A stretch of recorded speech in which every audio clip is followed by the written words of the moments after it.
Shalom Ibu Bapak, sahabat terhadap yang berbahagia dalam Kristus. Kita bersyukur kepada Tuhan karena Tuhan baik.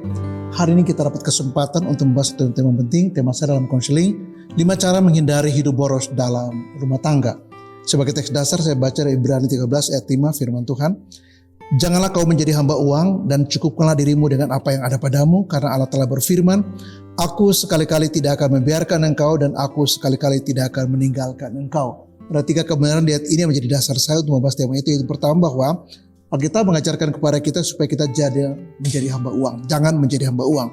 Yang kedua, kita belajar untuk mencukupkan diri dengan apa yang ada pada kita. Ini poin yang penting. Dan yang ketiga, ada janji Allah bahwa Allah tidak pernah meninggalkan dan tidak pernah membiarkan kita. Nah, berdasarkan teks ini, Ibrani 13 ayat 5, saya membahas tema saya.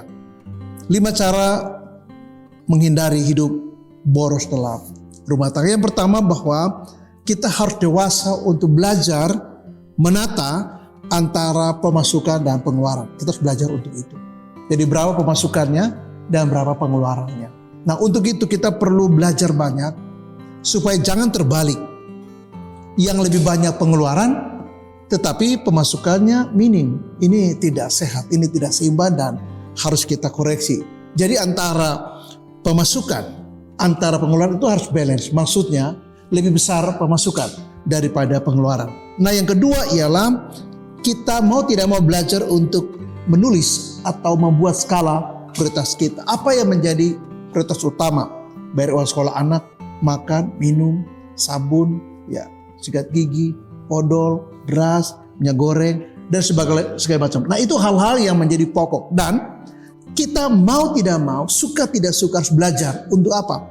Kita dewasa untuk menulis atau menyusun, membuat skema anggaran kita atau target anggaran kita, yaitu hal-hal yang utama sekali. Hal-hal yang penting sekali, termasuk per bulan juga. Supaya ketika kita menulis itu, kita tidak salah. Kita tidak jor-joran, kita pikir masih banyak uang. Padahal sebenarnya uang itu sudah ada peruntukannya. Jadi buat skala prioritas, supaya kita tahu kemana uang itu kita akan gunakan. Hal yang ketiga penting adalah kita harus belajar membedakan mana kebutuhan dan mana soal keinginan. Ini penting sekali. Nah, banyak sekali orang terjebak untuk menjadi boros karena tidak bisa mengerti mana yang namanya kebutuhan dan yang mana soal sekadar keinginan. Kita harus bisa bedakan ini.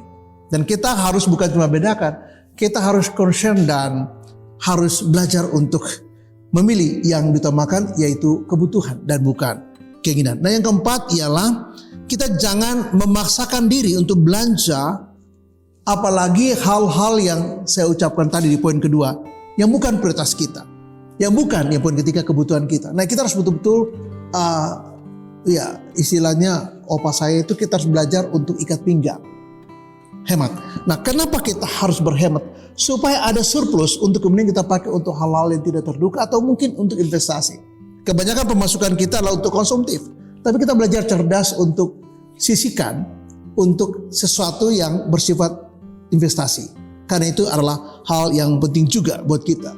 Nah, yang kelima ialah kita harus belajar menghindari gaya hidup yang salah. Gaya hidup yang boros. Gaya hidup yang konsumtif. Gaya hidup yang kalau ada diskon kita nggak tahan. Kalau diskon apalagi 50%, 60%, 70%, waduh. Walaupun kita tidak perlu, kita malah jadi belanja. Dan gaya hidup seperti ini harus kita bisa singkirkan. Kenapa? Karena ini akan menyedot banyak pengeluaran yang tidak perlu. Hal-hal yang lebih negatif misalnya judi, narkoba. Ini juga sangat berbahaya kalau kita terjebak di sana, alkoholisme. Jadi yang kelima adalah kita harus belajar menghindari gaya hidup yang justru membuat kita susah. Nah, untuk menutup pertemuan saya mengatakan begini.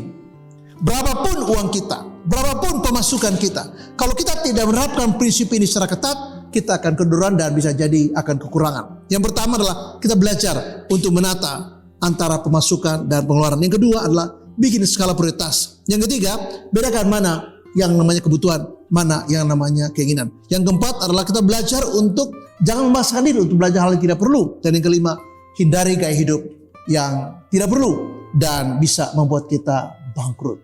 Terus memberkati dan shalom. Amin.